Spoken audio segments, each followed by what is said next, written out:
Miðflokkurinn bætir enn við sig fylgi í nýjum þjóðarpúlsi Gallup. Samfylkingin mælist enn langstærst en samstarfsflokkum hennar í ríkisstjórn fatast flugið.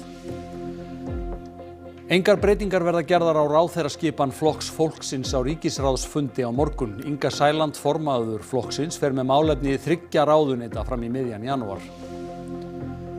Stjórnvöld í Taívan mótmæla heræfingum Kínverja við eyjuna. Stutt síðan Taívan keypti umtalsvert af vopnum á Bandaríkjunum. Heilbrigðisráðherra vonar að Skjólshús, nýtt úrræði í geðheilbrigðisþjónustu, fækki innlögnum á geðdeild. Það opnar á næsta ári og tilraunaverkefni til 3 ára. Óvenjuleg hlýindi jólin hafa ruglað sumar plöntutegundir sem tóku að grenka og spretta. Garðyrkjufræðingur segir veðrið þó ólíklegt til að valda skemmdum í plönturíkinu því flestar tegundir bíði eftir meira sólarljósi.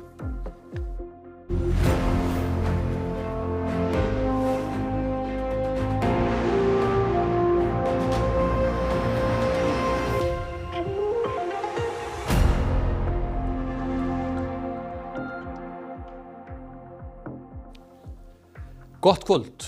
Miðflokkurinn heldur áfram að bæta við sig fylgi í þjóðarpúlsi Gallup og myndi tvöfalda þingmannafjölda sinn ef gengið yrði til kosninga nú. Samfylkingin mælist enn stærst en fylgi hinna stjórnarflokkana dalar töluvert frá kosningum.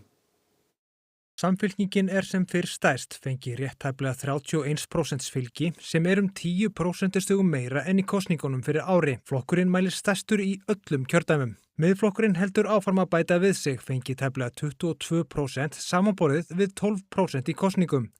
Hann bætir við sig 2% frá síðustu könnun. Sjálfstæðisflokkurinn stendur í stað frá síðustu könnun, fengi 17% sem 2% minna en í kosningum.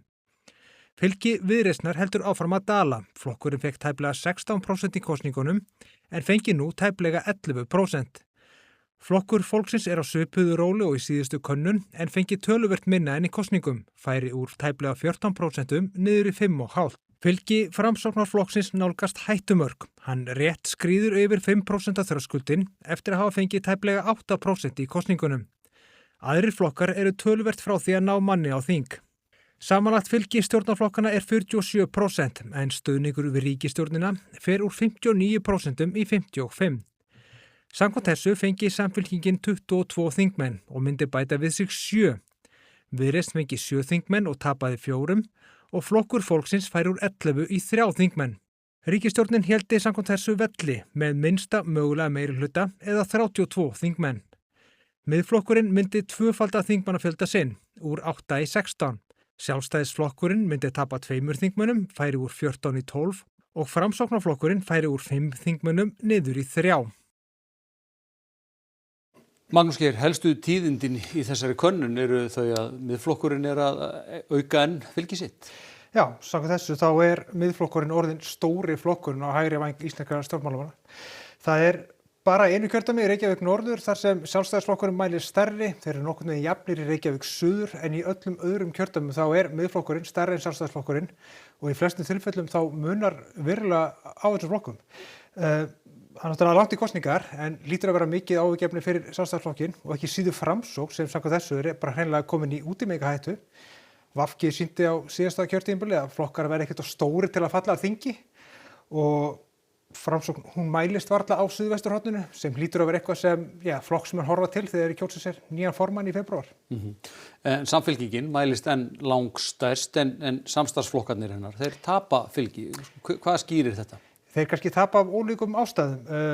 Við þekkjum það að það hafa komið upp mörg erfið máli í kringum Flokk fólksins en aftur á móti þá hefur Flokkur fólksins verið að ná svona mörgum af sínum helstu baráttumálum í gegn á þingi. Stjórnarandstaðan talaði til að mynda að nýsamþykkt fjárlög, að þetta væru fjárlög Flokks fólksins.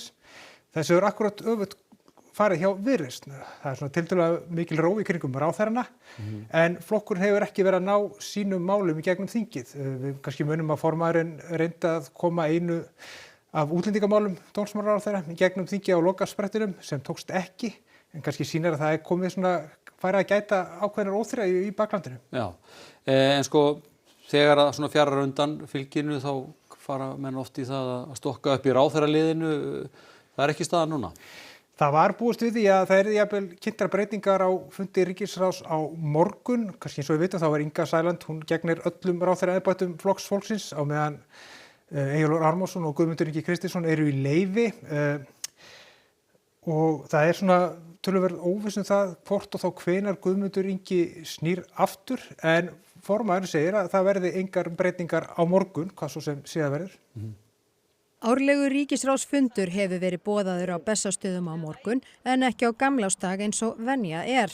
Margir hafa velt fyrir sér hvort þar eigi að stokka upp í ráðuneytum Flokks fólksins þar sem Inga Sæland, formaður flokksins og félags- og húsnæðismálaráðherra, fer nú með málefni allra 3 ráðuneyta flokksins. Guðmundur Ingi Kristinsson, mennta- og barnamálaráðherra, er í veikindaleyfi og tók Eyjólfur Ármannsson, innviðaráðherra, við málefnum ráðuneytisins í fjarveru hans. Rétt fyrir jól fór Eyjólfur svo sjálfur í fæðingarorlof og Inga Sæland leysir Eyjólf af á meðan. Inga segir, þrátt fyrir þetta, ekki standa til að gera breytingar á ráðherraskipan fyrir áramót. Þú veist, þetta er stóri málaflokkur undir hverju einu ráðuneyti, hvernig ætlar að sinna hverjum að einum svo vel sé? Ég myndi nú telja að akkurat þessi tími sé nú heppilegur þegar maður svona formsins vegna að þurfa að taka á sig svona embættismanna titla eins og það að vera ráðherra í 3 ráðuneytum, þannig að það skuli detta hér inn í jólin. Eyjólfur Ármannsson er að fara að eignast lítið barn núna í upphafi janúar, hann verður kominn aftur fljótlega í kringum miðjan janúar. Guðmundur Ingi var að koma úr hjarta aðgerð og hann á bara að njóta vafans hvað það varðar og fá bara að meta það sjálfur hversu langan tíma tekur hans endurhæfing í kjölfarið. Samkvæmt heimildum fréttastofu hafa hinir ríkisstjórnarflokkarnir þrýst á Flokk fólksins að gera breytingar á ráðherraliði sínu. Inga segir ekkert því til fyrirstöðu að hún sinni 3 ráðuneytum til skamms tíma. Hér eru 6 stuðningsmenn eða aðstoðamenn sem eru til staðar og gott fólk sem að þekkir vel til allra verka í ráðuneytunum og ég held að ég sé alveg í stakk búin til þess að geta fylgt því eftir. Þannig að þú gerir ráð fyrir því öllu og breyttu að Guðmundur Ingi snúið tilbaka sem barnamálaráðherra. Guðmundur Ingi, eins og ég sagði, hann var að koma úr aðgerð og við skulum bara lofa honum að taka ákvörðun það. Trump Bandaríkjaforseti og Netanyahu forsætisráðherra Ísraels sitja nú á fundi á setri Trumps í Flórída og ræða næsta áfanga vopnahlés á Gaza. Samkvæmt samkomulagi felur hann meðal annars í sér að Ísraelar dragi herliðið sitt enn frekar frá Gaza og að Hamas-liðar verði afvopnaðir. Hamas lýsti yfir í dag að svo lengi sem hernámið stæði legðu þeir ekki niður vopn sín. Vopnahlé hefur varað á Gaza síðan í október en þykir standa tæft. Það ríkir mikil neyð enda mistu nær allir íbúar sín heimili sín í árásum Ísraela. ترامب يعني كرئيس أكبر دولة في العالم إنه كان هو وسيط مباشر في هذا الاتفاق إنه يكمل الاتفاق هذا وندخل في المرحلة الثانية وإحنا نروح لأدورنا ولأهالينا ونروح لأراضينا لأنه إحنا يعني تعبنا. النزوح هذا نزوح سيء البرد والثلج وكذا.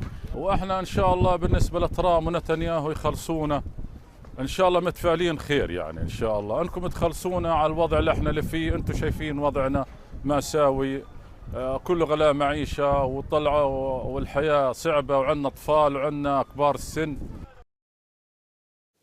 Stjórnvöld í Taívan mótmæla harðlega heræfingum Kínverja við landið. Skotvopnum verður beitt á morgun og búist við mikilli röskun á flugsamgöngum. Æfingar Kínahers við Taívan eru bæði á sjó og í lofti. Taívansk stjórnvöld segja þær vera ögrun við viðmið á alþjóðavettvangi. 那么从近几年的经验里面也看得出来，中共正在不断的去加大它对我们施行的这种压迫的力道，它的规模也不断的去在成长。 Stjórnvöld í Kína segjast með heræfingunum vera að refsa aðskilnaðar sinnum á Taívan sem þau saka að beita valdi í baráttu sinni fyrir sjálfstæði. They always do that, like have a drills or like try to do something threatening Taiwan, like something move like this. We're kind of used to it happens. Taívan eyja nálægt Kína og þar búa 23 milljónir manna. Landið hefur síðustu áratugi þróast í lýðræðisátt en stjórnvöld í Kína líta á það sem óaðskiljanlegan hluta alþýðulýðveldisins sem verði endurheimt jafnvel með valdi. Fjölda flugferða hefur verið frestað vegna heræfinga Kínverja og talið að það raski ferðum 100.000 manna. Heræfingarnar ná hámarki á morgun og þá verður raunverulegum skotvopnum beitt bæði á hafi og í lofti. Helgi Steinar, Tævanar keyptu mikið af vopnum af Bandaríkjunum daginn. Hægt að segja að heræfingarnar núna séu eitthvað svona svar við því? Í rauninni, jú. Þetta náttúrulega tengist beint þessum 11 milljarða dala vopnasölupakka sem Bandaríkjamenn seldu til Tævan og sá stærsti bara í sögu samskipta milli Tævan og Bandaríkjanna.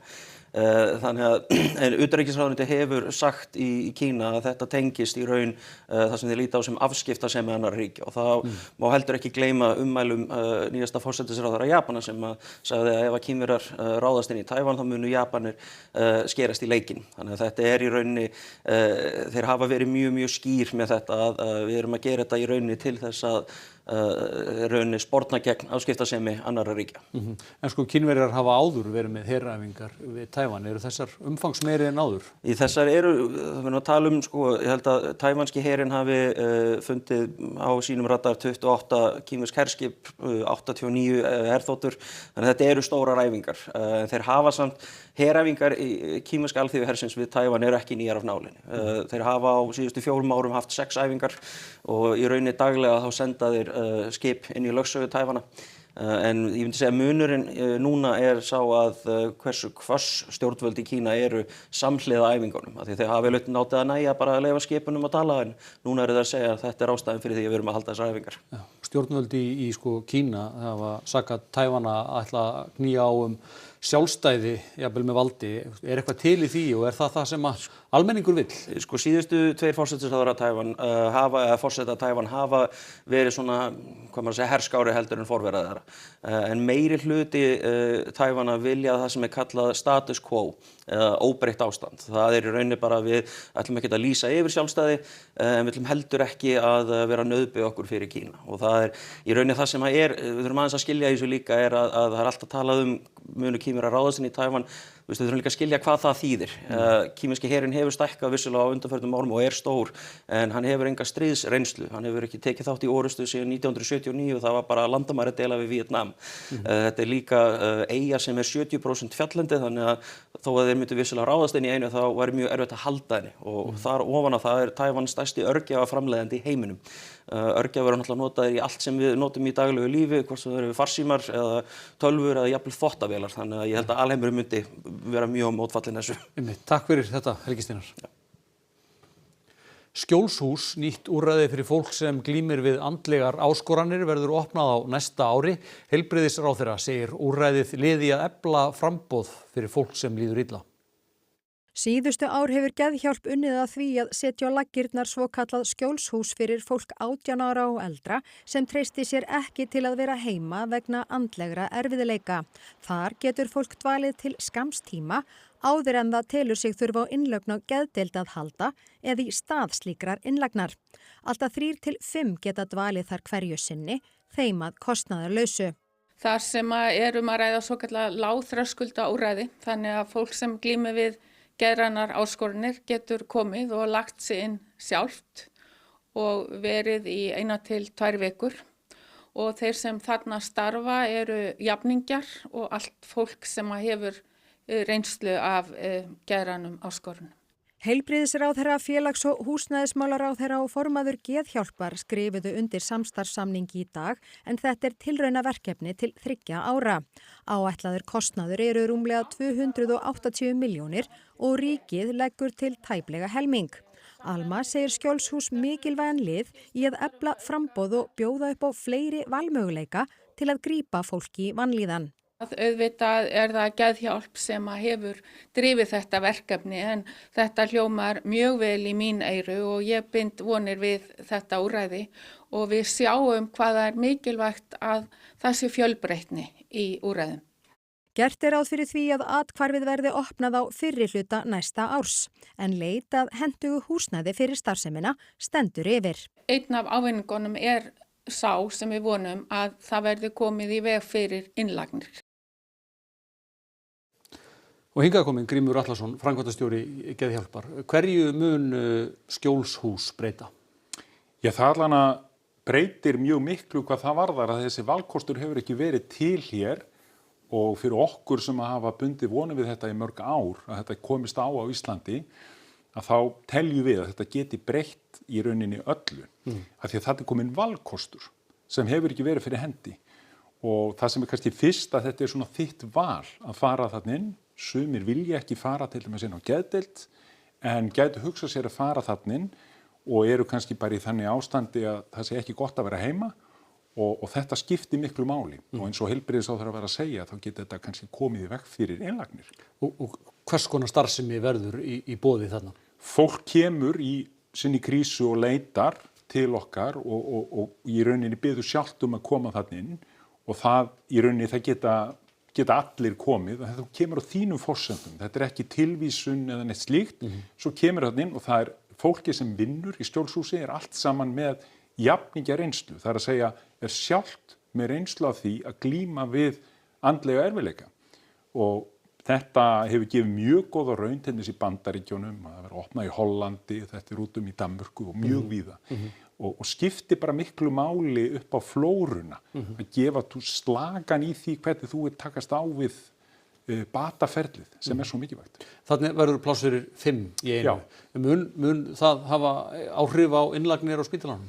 Ég hugsa að það hafi áhrif því að þetta eru 5 í einu en þetta vika til 2 vikur sem fólk þarna hverjum tíma þannig að þetta rúllar hratt og það að komast inn í þetta jafningja umhverfi, það að komast inn í þetta batamiða umhverfi getur skipt miklu máli og dreifir sér í rauninni og hefur meiri áhrif á fleiri heldur en að eru þarna nákvæmlega á þeim tíma sem að þetta þarna inni. Þannig að það verður líka ávinningur að þessu fyrir starfsemi geðdeildar Landspítalans. Algjörlega og þetta eru ekki til höfuðs geðdeild Landspítalans en það styður fólki sem þar starfar þessa starfsemi. Já. Takk fyrir þetta Grímur Atlason. Takk hérlega.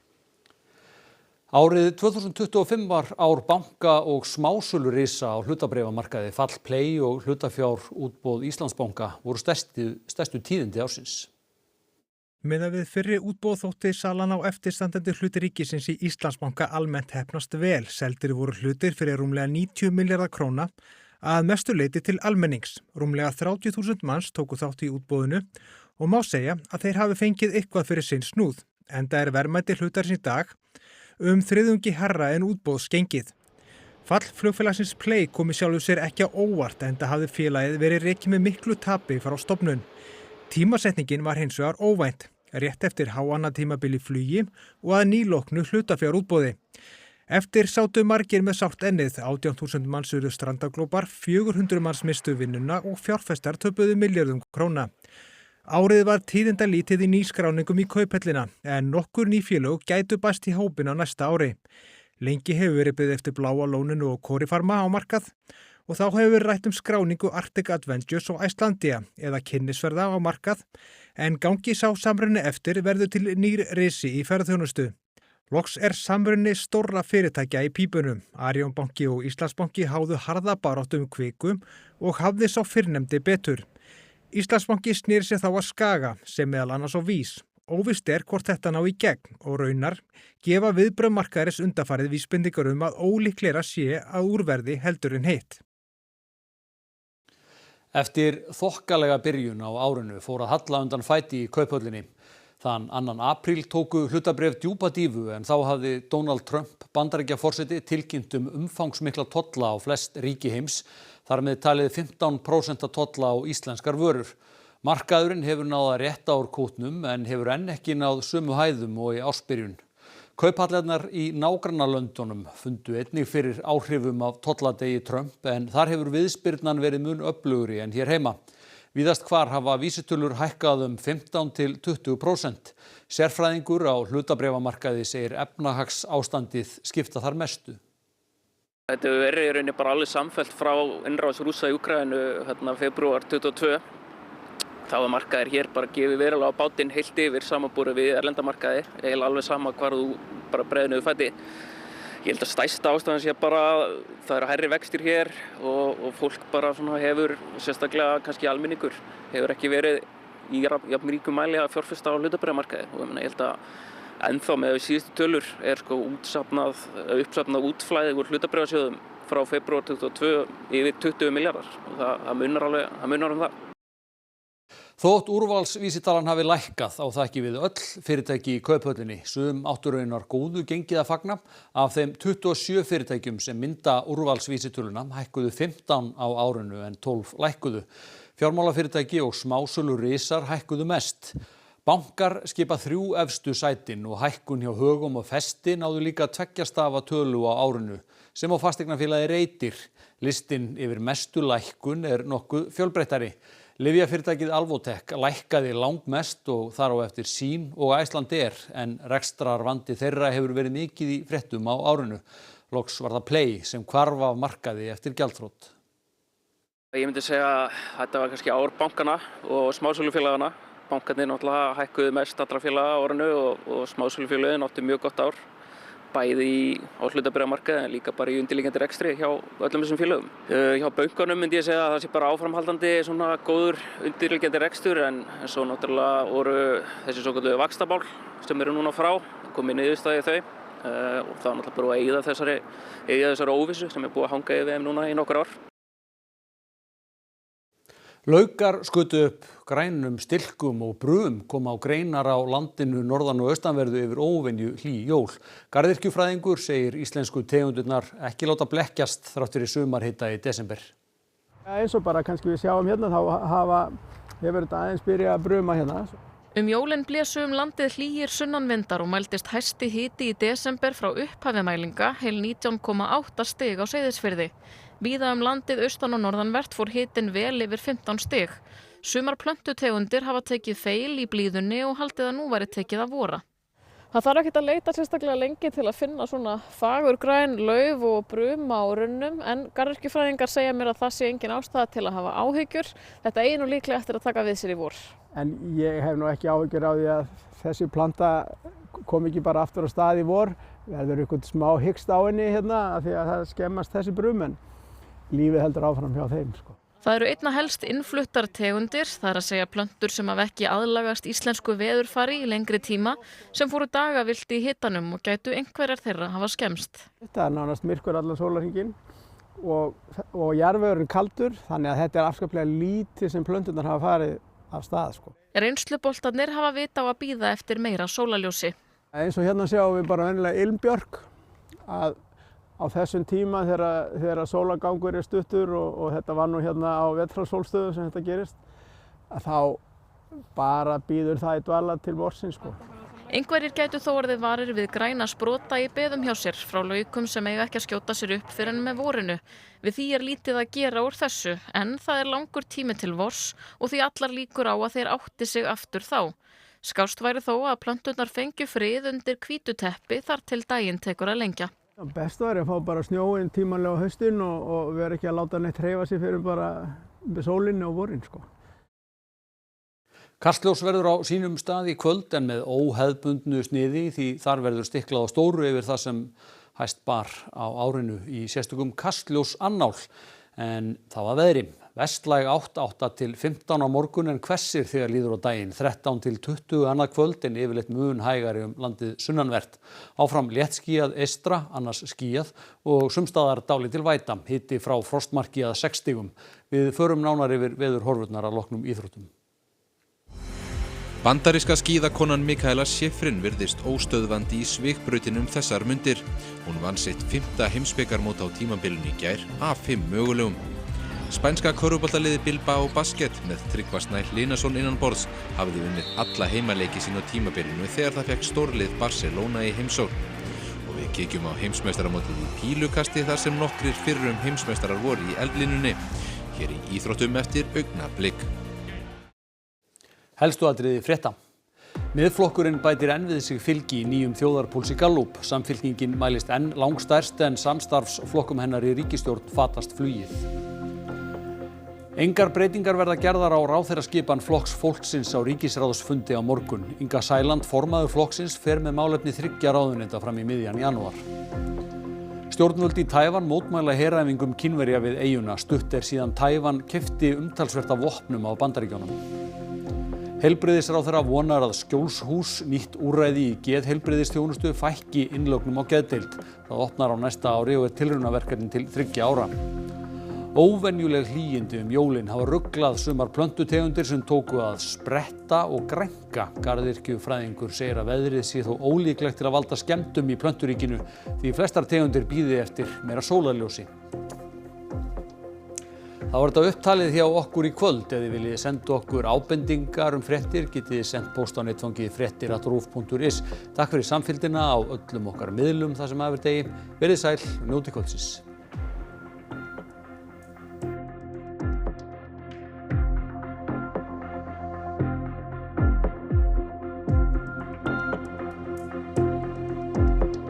Á RÚV í kvöld.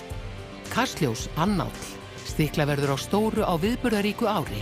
Menning, mannlíf, dýpstu sorgir og taumlaus gleði í bland við stærstu fréttir ársins. Sigur fyrir sjálfsmyndina. Heimildaþáttur undirbúning og þátttöku íslenskra keppenda á vetrarleikunum Special Olympics sem haldnir voru í Torino á Ítalíu í mars 2025. Snjór og Salóme. Íslensk kvikmynd Salóme sem á í haltu mér slepptu mér sambandi við meðleigjanda sinn Hrafn. Líf þeirra umturnast þegar önnur kona verður barnshafandi eftir Hrafn og flytur inn til þeirra.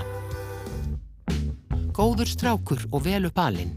Tónleika og viðtalsmynd Svavar Pétur Eysteinsson sem gekk undir listamannanafninu Prins Pólo. Vinir hans og fjölskylda fara yfir feril hans og sýnt frá afmælistónleikum sem haldnir voru til að minnast hans í apríl 2023.